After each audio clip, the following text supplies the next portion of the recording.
کامیاب ہونے کے لیے سب سے پہلی بات یہ ہے کہ آدمی کے اندر فیتھ ہو، آدمی کے اندر یقین موجود ہو، اس بات کا یقین کہ میں ضرور کامیاب ہوں گا، اس بات کا یقین کہ میں اپنے پوٹینشیل کو ایکچول انشاءاللہ بنا پاؤں گا۔ اور جب آپ کا فیتھ قادر مطلق کے اوپر ہو تو آپ کے پاس جو فیتھ ہوتا ہے وہ فیتھ کا اسکوائر بن جاتا ہے، یعنی فیتھ پلس ہو جاتا ہے۔ ایک فیتھ اگر محض نفسیاتی طور پر ہو، آدمی یقین رکھے کہ نہیں میں کر لوں گا، آئی کین ڈو، یہ بھی فیتھ ہے۔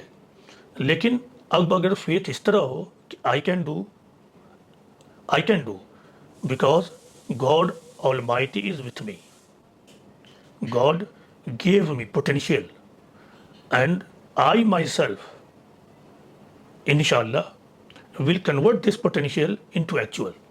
تو جب یہ فیتھ ہوگا تو آپ کے پاس اب یہ فیتھ پلس ہے، فیتھ کا اسکوائر۔